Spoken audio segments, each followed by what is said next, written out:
Awesome. Cool. Thanks everybody for joining, and the dog's barking at the perfect moment. Hasn't made a peep in the last 20 minutes. I know, crazy timing. He knew exactly when we hit record. So thanks everybody for coming. This is our, I believe, third webinar of the Stockton REI network. So part of our monthly series of having a special guest come and give a presentation. With that in mind, we're going to dive right into it. I have a deck for us to get started with. Definitely a smaller group, something more intimate, something more able to give each of you individual questions and individual time as well. So we're going to go around for a round of introductions so that we can get to better know each other. I know Gerald, Hobie, Jonathan, and Julio, we're all kind of familiar with each other now, but we definitely want to go around the room and make sure everybody has a chance to introduce themselves and also introduce themselves to Erika, and Erika introduce themselves to the group. So we're going to go with your name, where you're from, talk about your real estate investing experience, what have you done so far, and questions that you may have about the Stockton real estate market that we'll potentially cover in later discussions. So I'll start with the introduction. My name is Willie Marquez. I obviously lead the group. I also am from Stockton, California, born and raised. I've been investing for about 7-8 years now, with most of my properties in Stockton, but been focusing going out of state.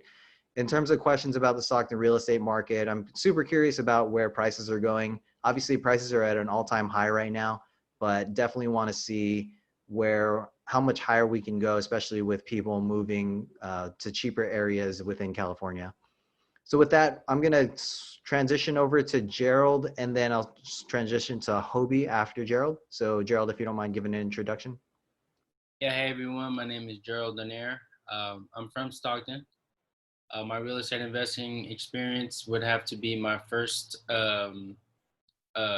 property that I've acquired.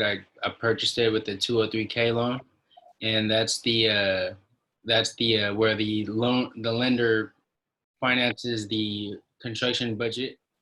And my questions for the real estate market in Stockton is, I'd like to know what you guys are out there doing in terms of which strategies are you implementing and finding more deals, and if you're using direct marketing or cold calling or door knocking or whatever the few marketing tactics. That's it. Awesome. Thanks, Gerald. Hobie, if you don't mind going next, and then we'll go over to Jonathan. Sure. So Hobie Day. I'm originally from Lodi. I moved away for college down in San Luis Obispo, then moved back up to Tracy in 2018. Lived there for a year, and then just moved back to Stockton, and I've been here for just under a year. Real estate investing experience is limited to, I have a house hack that I bought in Stockton. It's a kind of like a duplex, 2 houses on 1 lot kind of thing. Currently my mom's living in the back unit, so not able to get that rental income, but I am planning on moving out and renting out both units, possibly in the next 6 months, or we'll see how coronavirus is doing and hopefully get into another one. Questions about Stockton real estate market. I'm kind of just curious if kind of the amount of offers or houses being purchased from Bay Area people moving out here. Awesome. Thanks, Hobie. We'll go over to Jonathan first, and then Julio next. Hey everyone, good to be here. Name's Jonathan Neela, born and raised in Modesto, California. Very new to the real estate investing process. Recently just been educating myself, trying to read a lot, join groups, and kind of be with the real estate investing flow. Right now, I'm trying to look for a duplex to possibly house hack. Was approved through a local lender in my area. So I'm trying to get into a duplex. I guess in the areas of where I'm looking, they're going for around 400,000. I guess the problem isn't finding a duplex. The problem right now is getting the offer on a duplex. Whenever my agent puts in for an offer, there's like 13 offers to go with it. A lot of them are doing no contingency, so it's a little scary for someone new like me doing into my first investment. But I'm still looking. I know interest rates are super low, inventory's super low, and demand is high. so yeah, just going from there, trying to look as much as possible, and yeah, starting from there. Awesome. Thanks, Jonathan. Appreciate the Thank you. introduction. Next, we're going to switch over to Julio, and then I'll give a quick segue to Erika to give her introduction. Sure. Hey guys, my name is Julio Garcia. I'm from Salinas, but I just moved to Riverbank. I currently closed on a duplex, so I'm house hacking. The tenant moves in on the 1st of October, so I'm really excited about that. A big question that I have is, are we in a bubble? Are we gonna hit that bubble? I've been hearing like people say like, oh, it's gonna crash, 2021, be ready, save your money. That's kind of my big question, and kind of I want to get a feel for where everybody's at with that. You know, should we be hoarding our cash so we can buy, or should we just continue on the train of investing? Thanks, guys. Awesome. Thanks, Julio. Great. With that introduction, I want to quickly give a brief introduction to Erika before she goes and shares her background and perspective. Erika is actually my personal realtor. Been working with her for several years now. She's been super great in terms of finding properties for me to not only live in, but also properties for me to invest in.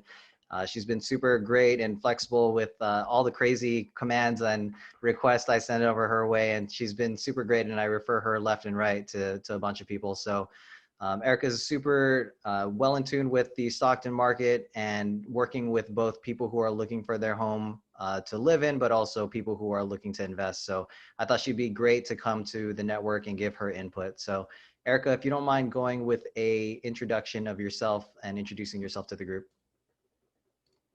I think you're muted. If you can unmute. There you go. How about now? Yeah, we can hear you great. Oh, awesome. Hi. We'll tune in later or get this on a recording. So that's great. My name's Erika Garces, and I am getting an alert from my daughter. 1 second. I'm a mom. I have kids, and so it's like a couple little things that they always are asking of me. 1 second. The timing is so funny, right?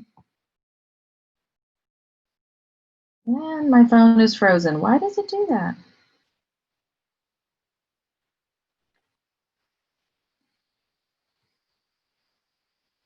Okay, so Erika Garces, and I am from Stockton, mostly my whole life since I was five years old. I call myself a native. I went to CSU Stanislaus and then worked for a few years, and then I went to UOP and got my master's degree. So I have been educated a lot in the communication and public relations fields. I happened upon real estate as just a hobby, you could say. I've been an educator at the college for a long time, and part-time adjunct professor. I actually still do it because I love helping these young faces that want to learn how to communicate in the world.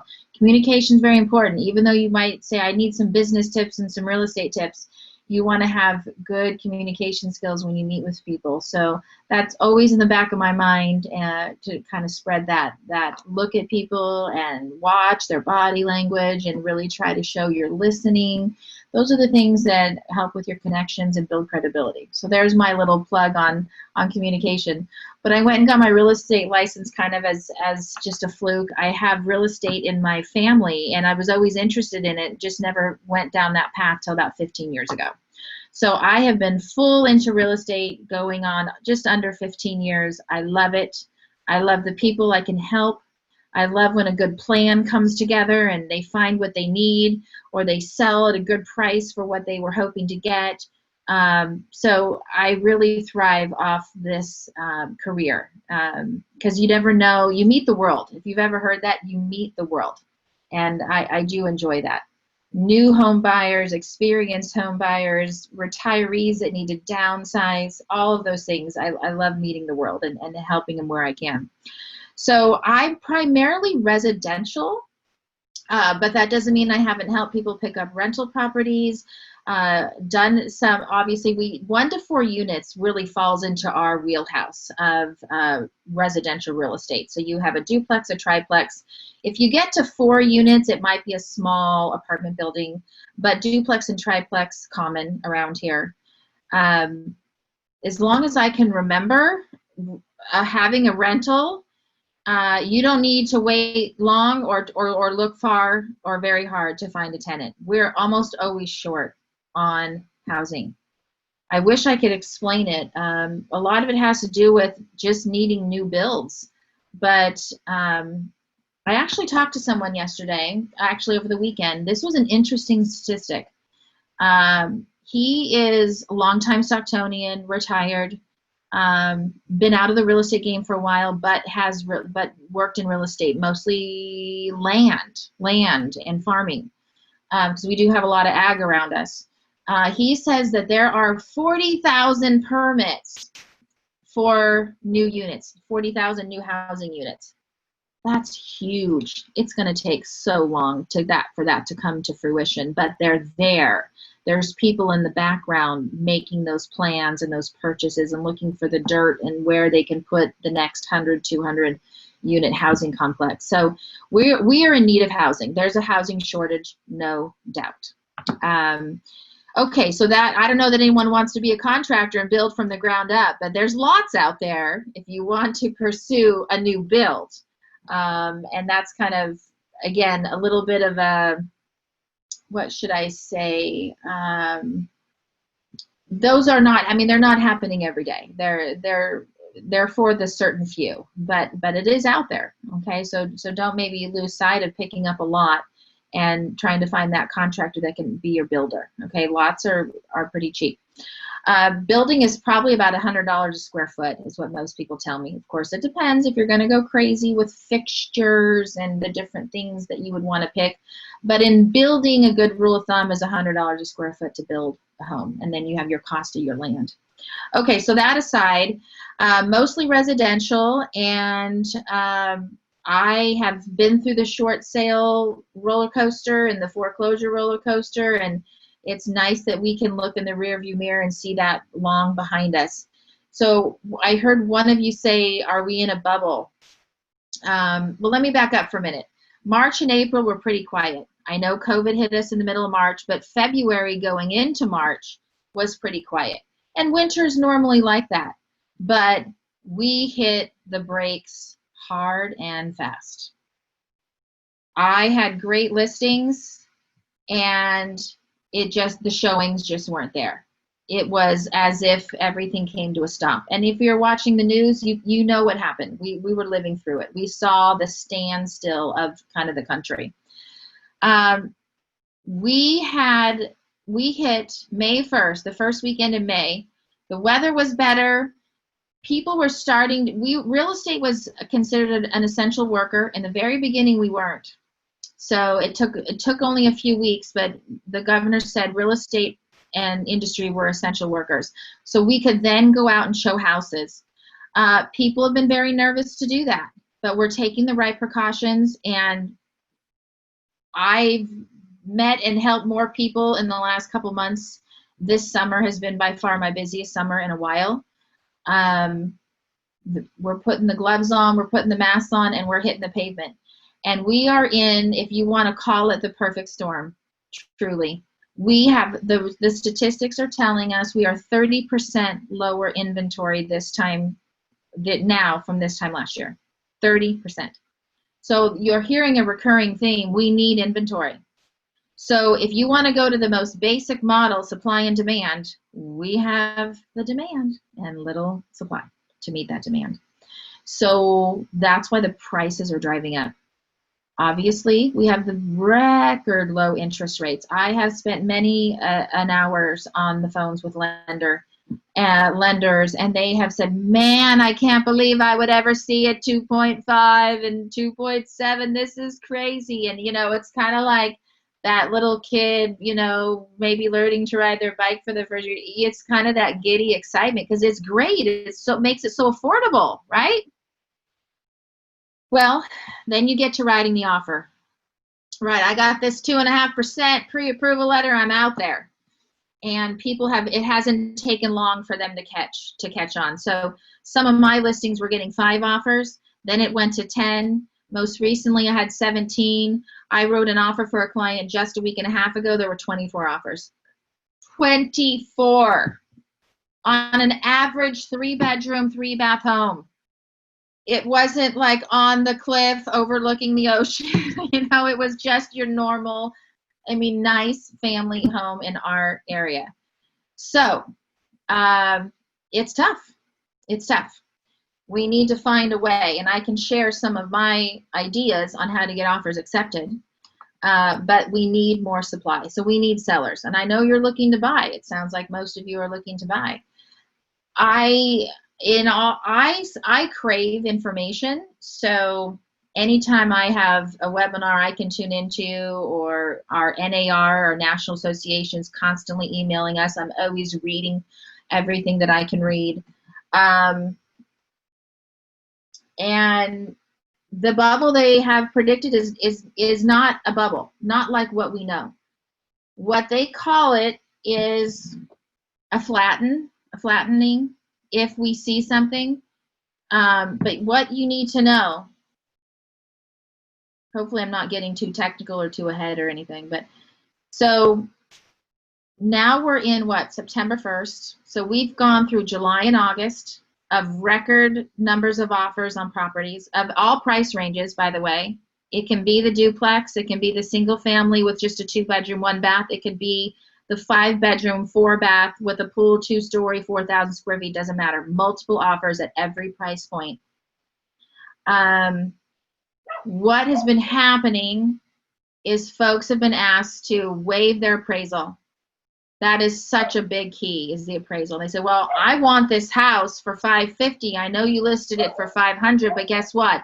If it doesn't appraise, I'm going to pay the difference. And it's working. So guess what? I don't know if any of you are thinking what I'm thinking, but now we've created comps. So if we have comps, then we're not overpriced anymore. So now we're hitting 8 weeks, 10, and people that were paying these high prices, those properties have now closed. They are closed sales. They're comps.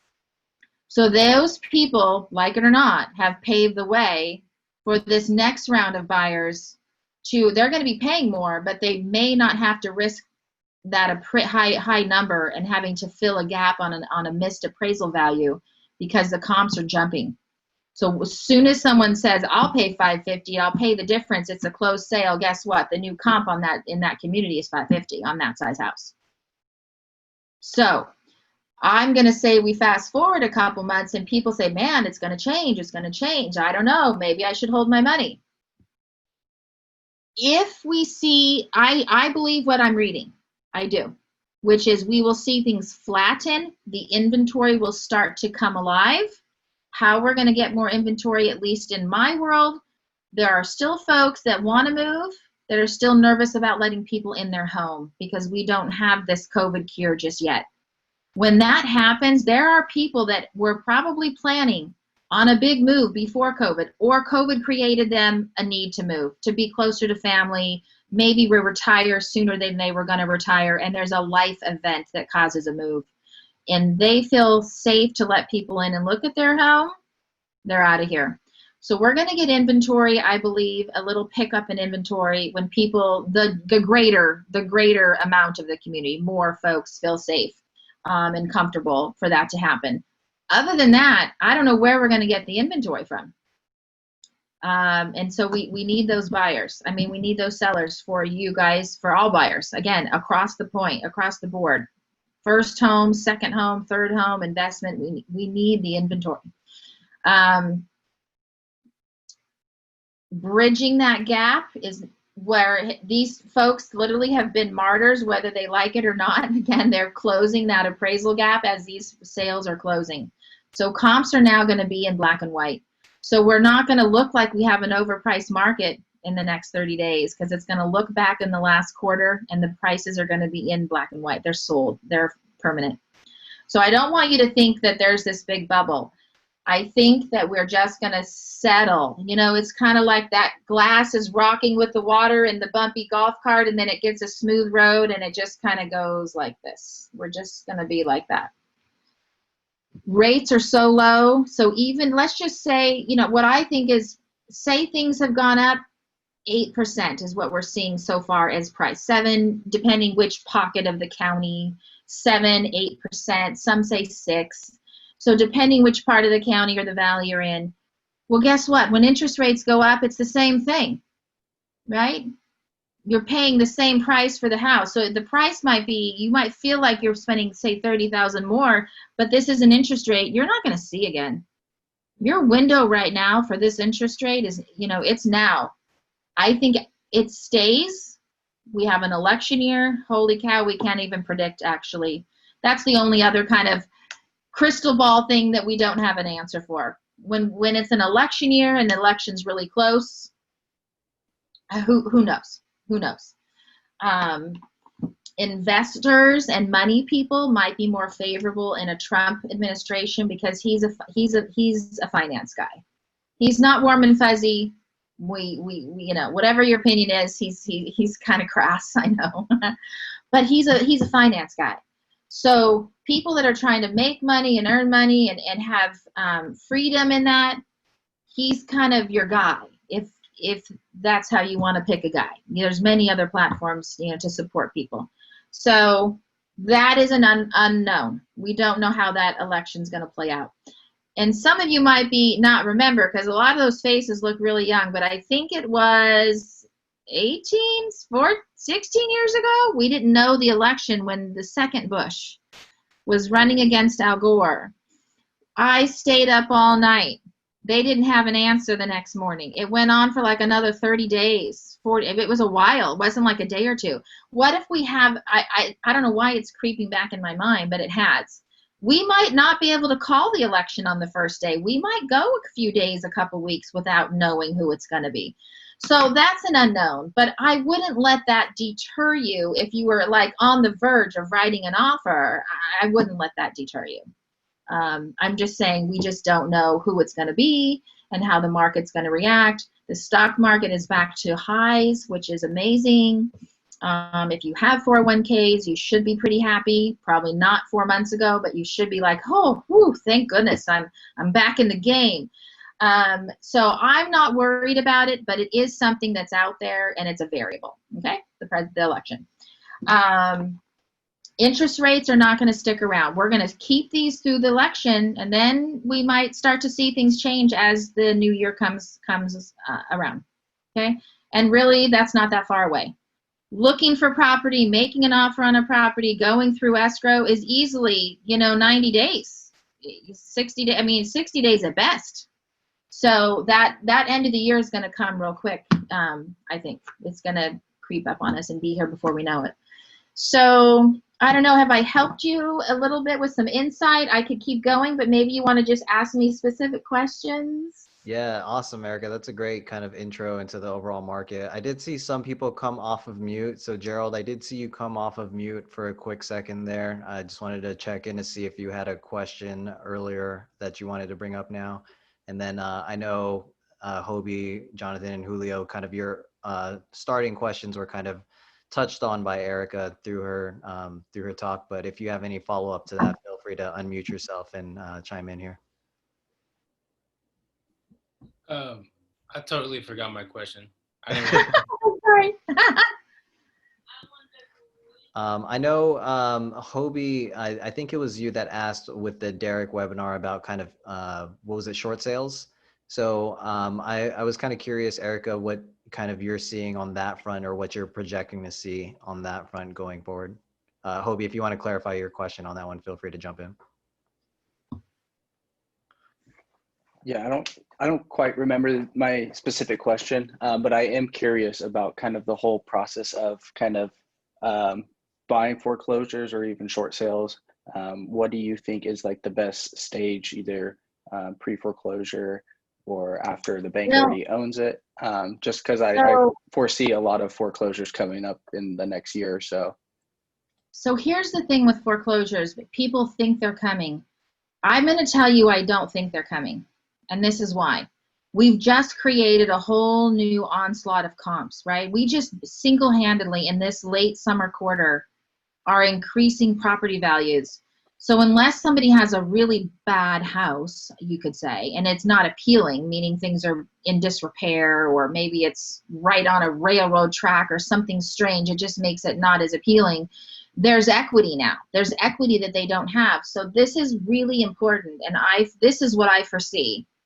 Hopefully you guys are with me on this, but a short sale is not an automatic if you've lost a job or had cut hours and can't afford your payment.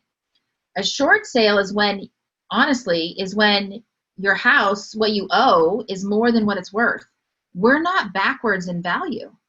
So when people say all these short sales are coming, I'm going to say, not so fast, because the values have jumped in the last year or two. So if they've owned a home even 2 years, you have equity. And let's say you can't make the payment because of a job change or a job that you've lost, you can sell it, put some money in your pocket, and it's not a short sale or a foreclosure. Now, does that make sense, you guys? Yeah. Yeah, I absolutely. think it's going to be really hard for that to happen. That makes so sense. if that happens, it's going to take a long time. It's not next quarter. It's not January and February. It's 2 years. Because the banks got stuck with so much foreclosure inventory, they don't want to do that again. So they're going to work with these people, and if these people even breathe a word to a friend, I hope the real estate community will come in and save them and say, I can get you out of this house so you don't have to ruin your credit, and you get out clean. Maybe you only make a few bucks, but you get out clean and you're not with a scarred credit for 5 and 7 years. So I just don't think with this value and this growth we've seen in the last few years, and especially this most recent quarter, that's going to be realistic short term. I don't see it. Now, I'm actually in contract with a buyer on a foreclosure, which is really unusual.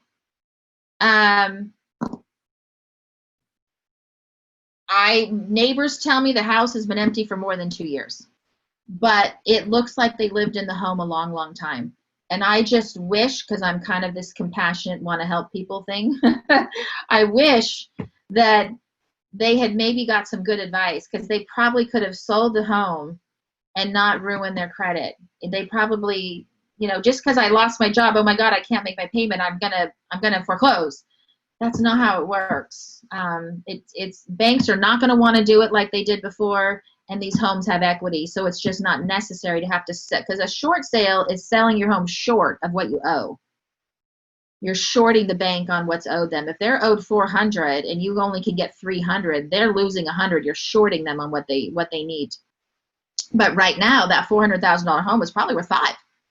And it's one thing to say, I can't afford it anymore because my employment situation.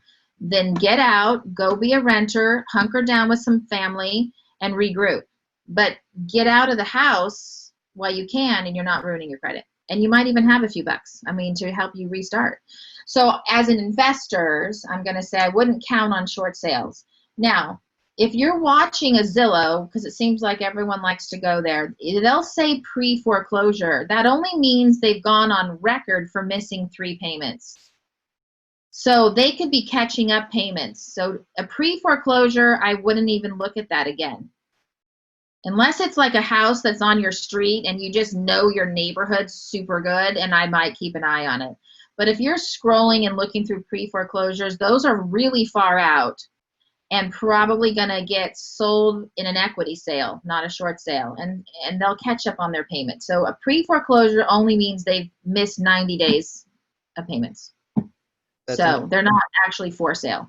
Yeah, that's interesting, Erica. So I am wondering, with more people putting their mortgage into forbearance, that means they have up to 6 months of deferred payment. So does that mean that would show up as pre-foreclosure on Zillow, even though that they've went through their lender and said, hey, for the next 6 months, I'm not able to make payments? Well, they can't even report evictions right now, or report, it's like they're frozen. So that makes sense. Because the bank is the instigator in the foreclosure, because they're like, I'm not getting paid. Well, no one's interested right now in pursuing that. And the law has now come along to protect the homeowner. So they really can't do any, it's just frozen. It's like a freeze. So that money is accumulating. No one's getting penalized. But when the freeze is lifted, if they can't come clean with what's owed, because the owed money is accumulating. But once that freeze is lifted, they're going to have to make a decision. Either I can catch up on those payments, thanks for the free pass while I got through this tough time, or they're going to have to sell. And like I said, there should be equity for a lot of these people, and they should be able to kind of make a clean break, in my opinion. So, you know where you need to look. You guys know where you need to look. What's happening a lot right now is, well, people that have passed away. So those are a lot of the properties that are being sold. If the family is selling their parents' home, they've either passed away or they've been, you know, they're so ill that they need to be like in a full-time care facility. So then the kids are saying, I got to get this house sold because I can't even pay for their care. So that's where there's sales. So it's probate type of sale. You know, you're looking for that inventory. And those are the homes that might get a better price because they're not probably perfect. They're probably dated because they've had older residents that weren't capable of maybe keeping them up, and they probably weren't improved because they don't care about the latest and greatest trend when they're 85. So, and there's been, well, you know, that's what keeps the world going. Death and marriage and divorce. Those are the life events that will trigger in the worst of times. I gotta sell, I'm getting divorced. I gotta buy because I'm getting married. Someone's passed away, we don't need the house. I mean, those life events are where I would also be looking for inventory. Personally, I am. But a probate may go at a better price for an investor-minded person because they need the money and they're not gonna fix it, and they're not trying to, you know, be the top sale. They just need to get it sold. And most of those are owned free and clear. So when someone says, look, I'll get you $250 for this house, but with a bunch of improvements, I could get you $300, they're going to say, I can't manage a remodel. I'm going to take my $250 all day long and be on my way. So that's one avenue. I know that, so this is an interesting dichotomy for your group, because I know there are landlords that are kind of just over it, depending on what kind of tenants they've had. So there are landlords that are trying to sell. If they've owned it long enough and there's money to be made, some of them are just cutting ties with being a landlord. So there are some folks that are tired of being in that capacity. Remember, to each his own. Everyone has a different agenda, how to pursue it. Some people just get tired of it. So I think that looking for the other investors that are selling their investment properties is a place to look. Awesome. Yeah, Erica, that's super great info. I think for that last example that you mentioned, that was actually me too. I actually had a rental property that was vacant for a while, and I was questioning if I should sell it or not. So I think a lot of investors are having that same question. Jonathan, but I know so many people that need a place. So were you not able to find a renter? Was it hard to find the tenant? It was difficult to find a qualified tenant. That was the bigger issue for me. Cool.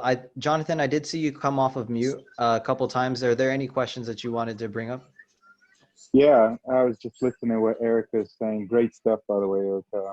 I think you hit on point when you said, I couldn't believe how many offers you said. It was 20 something on a, and that's a lot. I think when I'm having my agent make offers, I think the most I've seen so far was 9 to 13. So that's pretty crazy. It is. But I did have one question. In your opinion, I know you said you are a real estate agent and you're active in the market. So, for example, there was a contingency that was waived from another buyer, and it was an appraisal contingency that was waived. And that's a little tough for someone on my end, because it is a first-time purchase for me for a property. And, you know, that doesn't sit well with my lender either, you know, especially to waive a contingency for appraisal. So what are some ways or ideas do you think? I mean, I know I can't go around that. You know, I'm sure it's pretty hard to go around that, especially for someone in my position. being brand new and all. But what are ways to kind of, I know, like, we know that it's a demand on buyers, but what are ways to kind of, what's the word I'm looking for, kind of overwhelm that appraisal, or Well, excuse me, overwhelm that bid? Sorry. yeah, so I mean, I'm not successful always the first time. It might take a few tries with clients because they're going to have to get rejected a few times to start. Right. So I look at them and I say, look, are you ready to be, you ready to take on risk? Because if you're going to keep playing it super conservative, you're going to keep getting rejected. So then that person, I'm trying to gauge their level of risk. So if we're trying to meet in the middle, let's say we're trying to meet in the middle. I mean, your agent, I would imagine, is giving you some tips, but right now I'm writing letters and I have photos and I say, this is going to be their first home. They're so excited, but they're so nervous. And I say to the other agent, I got this. I'm not going to nitpick you every day over small stuff. This is going to be smooth. I got this. So I'm trying to reassure the agent to reassure the seller. I know what I'm doing. I'm going to get these folks through the sale without being a difficult buyer. So I try to massage the process. So I always convey my experience and my attention to detail, and I'm going to control them, and we're going to, get this done. It will be as easy as it can be for your seller. Number two, the photo sometimes can work because some people just feel like, oh, that family, they'll feel a connection.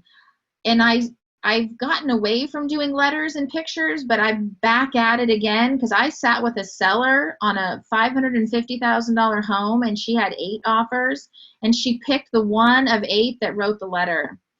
And Wow. she had 4 kids. This family had 4 kids, and that resonated with my seller because all of the bids were like within 5,000. So you're like, who do I pick? She's like, Erica, I don't know what to do. And when she read the letter, she's like, I feel like they're going to love my home. And so she went that situation. She went with the person with the letter because we could also verify they had a good lender and they had a big down payment.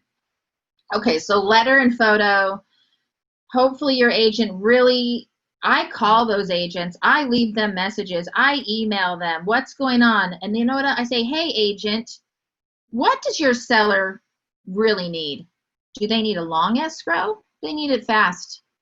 Could they use a week of free rent back so they could get, have some time to move out? I'll give you a free week in the house after it closes. I'm doing that a lot. Because if it's a property where someone lives in, those people need their money probably. And then they can buy the truck or rent the truck and make deposits and move and do all that. So I'm offering some free, I'm encouraging my clients, say, let's give them 7 to 10 days, no questions asked, to be out of the house. Okay, so that's one. You could try capping the appraisal because that is the big one. That's the big one. So you could say, look, I'm going to write this offer for $375, and I know this house is listed at $350, and I feel like the comps are around $350, so I don't know what we're going to do here. But how about if I say I'll write this offer for $375, but if it doesn't appraise, how about if I give you $5,000 over whatever that appraisal is? You got to have a little skin in the game. So let's say it comes in at $360. Guess what? That seller's going to get $365. How could that seller not be like, hey, that shows some real, dedication from that buyer? So that way you're not leaving yourself open to a huge gap, right? You say, look, let me give you a few $1,000s over appraisal. We know that it could go either way. We know. So. But I really scour my comps, so I usually can come in pretty close. I usually know where they're going to go. So, but that's one thing, is put a cap on it. Let me give you $5,000 over. Let me give you $3,000 over. I can't, if the spread is 20,000, I can't cover it. But you know what? Let me give you something. Let's try to be fair, give you a little bonus, call it a day. Yeah, it works sometimes.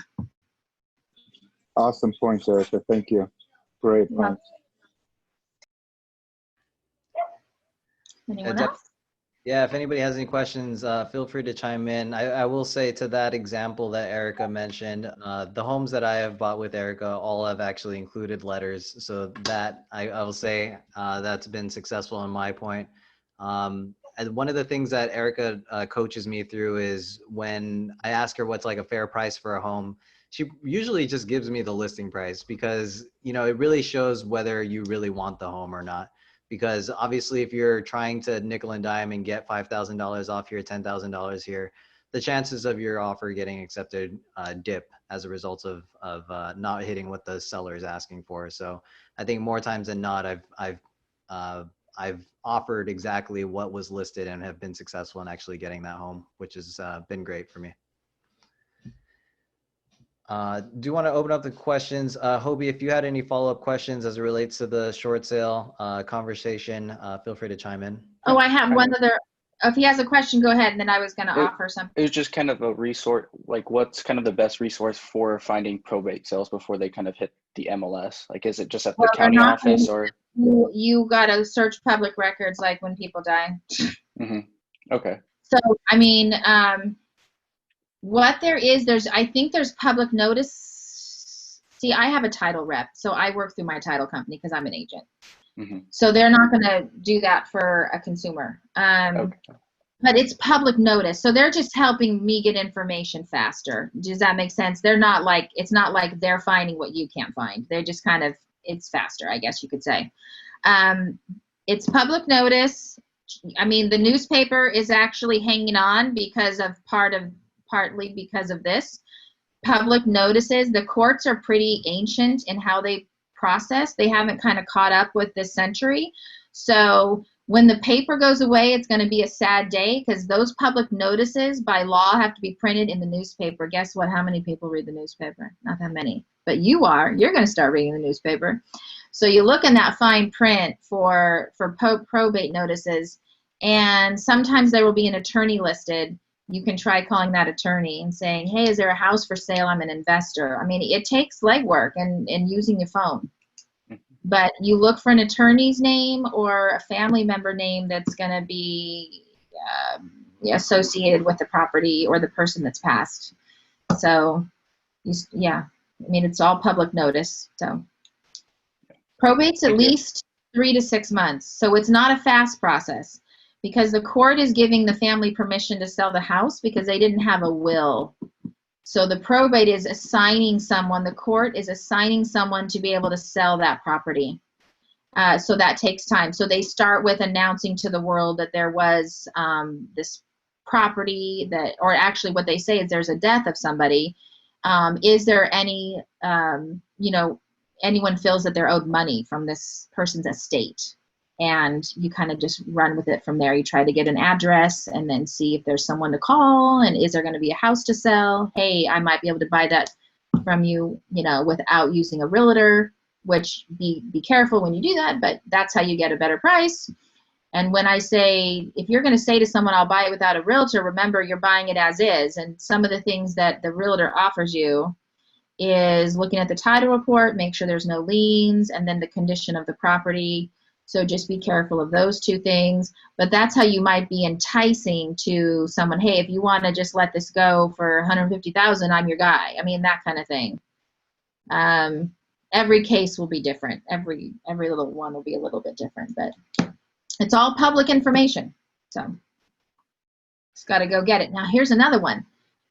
If you start driving around and looking at homes that have really overgrown yards and mail's piling up, go search that address. Pick up that address and go Zillow it or Google it and see if there's, any pre-foreclosure activity, or knock on the neighbor's house. Hey, is someone living there? Like those houses that start to look abandoned. I mean, just as you're driving through town, just start casually changing what you look for. Hey, wait a minute. That house looks like no one lives there. Maybe there's going to be a sale there. I mean, that's, if you're going to be down and dirty and, dig in, those are just some little suggestions. Appreciate it. Thank you. What I was going to say is that Willie had mentioned something about Stockton and other areas. I mean, as far as San Joaquin County is concerned, Stockton is still the lowest priced real estate. I mean, Lodi's more expensive, Manteca's more expensive, Tracy's more expensive. So Stockton addresses are still lower price for what you can get, your square footage, your bed and bath, and those other towns in our community. Because you get Tracy, Manteca are still commuter towns. They've always been more than Stockton. Lodi is just super cute and winery country. They get more money for their listings. So Stockton price per square foot is still lower than our surrounding towns in San Joaquin County. I think he asked, is there anywhere to look? Gosh, right now there's not any one place to look, really. The hottest part of Stockton right now actually is Weston Ranch, which is kind of crazy. But people that are moving into that area are usually still commuting to some degree back to the Bay. And so that price is still really cheap for them in West, and that gets them to the edge of town so their commute isn't as long. Like if they came into North Stockton, you know, or came to 99 and their little, it adds another 20, 30 minutes. So Western Ranch is trading at a high price, but that is if you want to call a hot spot in Stockton is Western Ranch. The other thing is that the whole suburb is on fire because companies are realizing now that people can work from home and it's working. So while the Bay Area is super overpriced and it's probably going to come down, I don't know if that makes it affordable for you guys just starting out, but the Bay Area is losing ground quickly because they want out of the city. They want a yard if they're going to be at home. They want to walk their dog where there's greenery and not a bunch of cement. So that's another reason, like, I wouldn't be shying away from getting into our market at these prices, because I think long term we're gonna be really stable. I feel people are coming here because they can now. They had to go to work over there before and they didn't want to commute. Now they can have more for their money. They can have 4 bedrooms and 3 baths instead of a little apartment. So I wouldn't be too worried about our Stockton prices. That's my opinion. But that's also the growth and the buyers are people relocating out here because they can get some breathing room, and their employers are saying, man, this work from home thing is working out just fine. You can stay working from home. Maybe you come in once a week. No big deal. Okay. Great. Anything else? Yeah, I just want to make sure we have time for anybody who else, if anybody has any other open questions they wanted to ask. I think what's super interesting to me is, I don't know, Erica, you're describing low interest rates, low home prices, still relatively higher than what we've seen historically, but the comp perspective that you mentioned is super interesting to me because it kind of forecasts that home prices are going to be stable going forward at that higher price. So yeah, prior to you joining, I had the same perception as Hobie about foreclosures with people not able to afford it. But in terms of people being able to get equity when they sell the homes, that's a super interesting finding to me. Yeah, that's my prediction. And we'll see as the next 6 months, 9 months unfold. But people have equity even who bought something 2 years ago. So if you were affected with an employment situation, you can still probably cash out $20,000, $30,000, $40,000. So Yeah. why wouldn't you? And get a fresh start. Maybe they leave town altogether. That's where a lot of the sellers are going, by the way. Right. So the sellers are leaving California altogether. And they're usually at their retirement age. And this was just the precursor. This is just what got them off their butt. Right. Idaho, Oregon, Arizona. So if you are getting a seller, they're leaving California. Erica, what are you seeing in terms of the multifamily environment? So we heard from a lot of the guests that they're interested in duplexes and small multifamily units, but what are you seeing in that space? Well, I haven't seen anything stand out to me that's a negative, put it that way. If you feel like you can be a good manager, and so that's always been my thing with having any rental, is you need to be eyes and ears. You need to watch your property. I told you of really of an example, but I have even another example. My grandfather, who's had a lifelong history in real estate, bought a historical building in South Stockton, and it was 8 units, beautiful, because it had all that cool wood floors and built-ins and those things. But he was too old to be there like every week. So, and I tried to tell him, but you know, he didn't listen. Anyway, who he bought it from, that owner, he knocked on the door for the rent every month. So those people knew he was coming. My grandfather started having tenants not pay. They didn't know who he was. They didn't know him. They were just supposed to send their money to a property management company.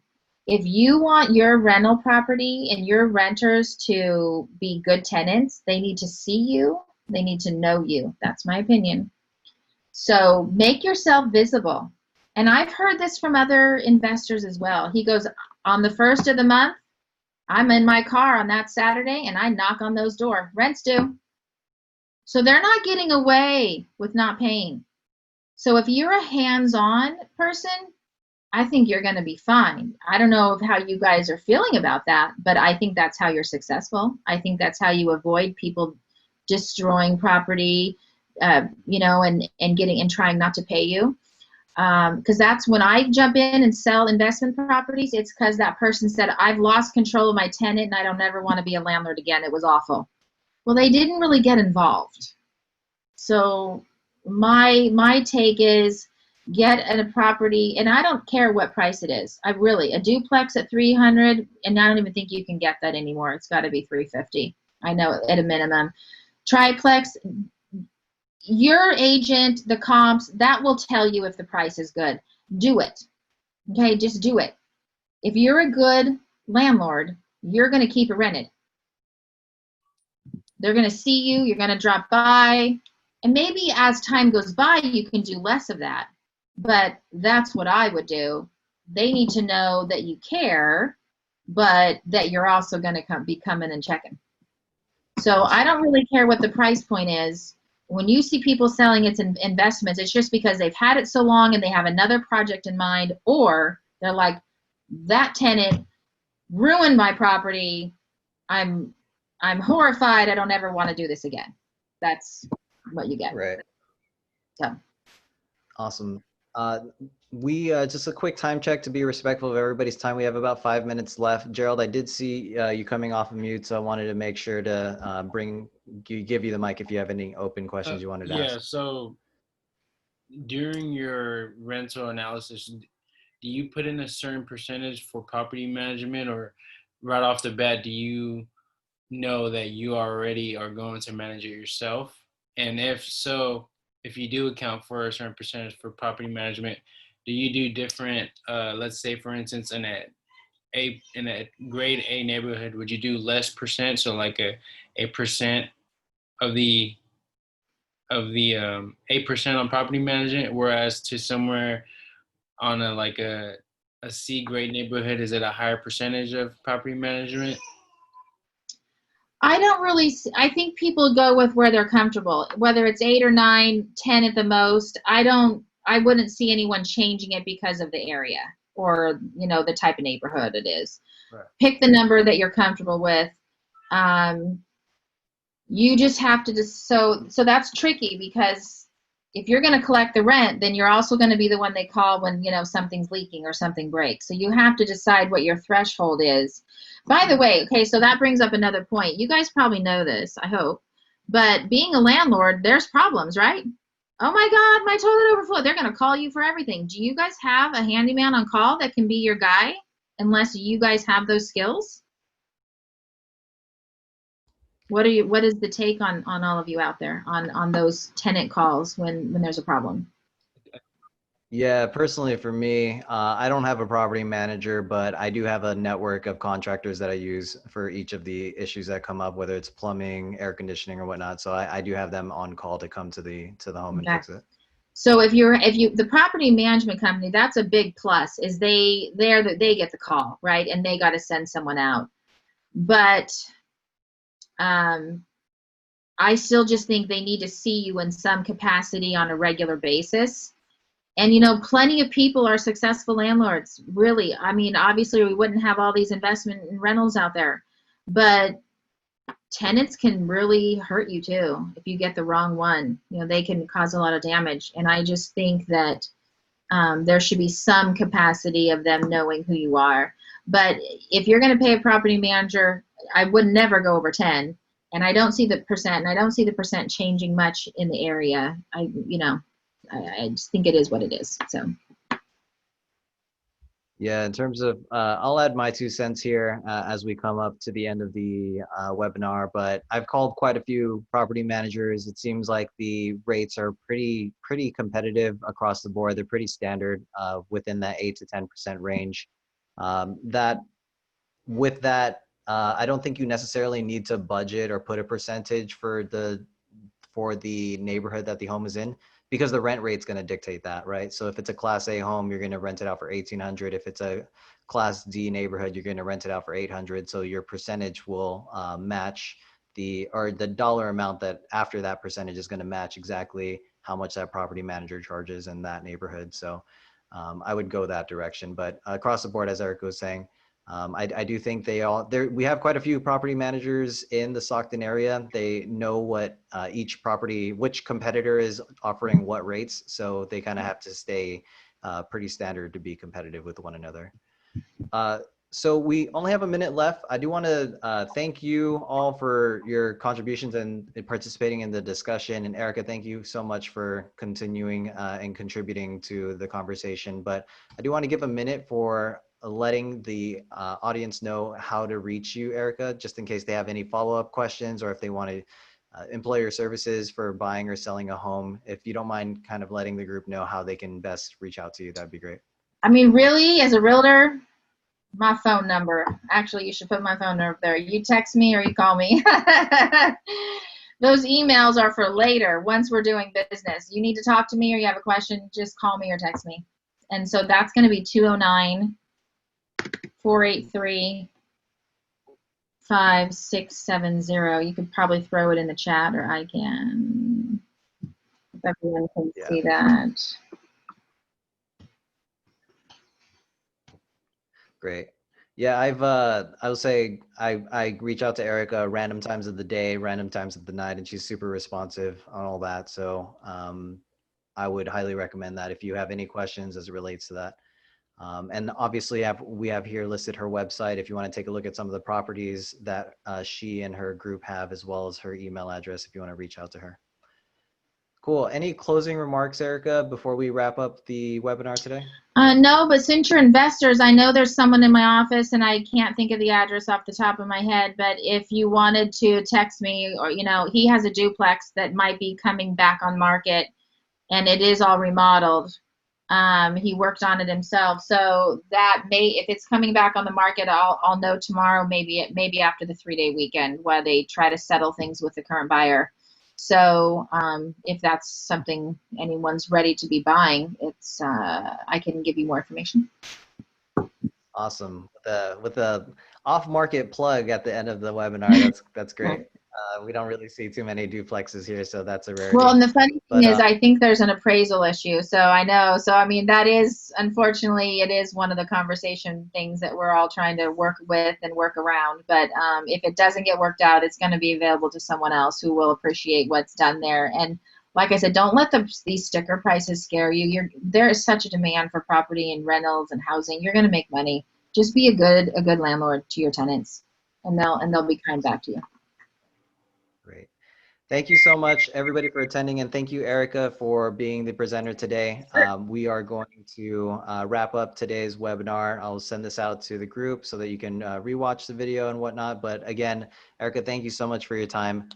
Everybody, that's going to be the end of our webinar. We want to be respectful of your time, given that it's 8:02. If you have any questions, you know how to reach me, and I'll be in touch with the next one. Thanks everybody. See you guys next time. Thanks again. Bye. Have a good night. Welcome.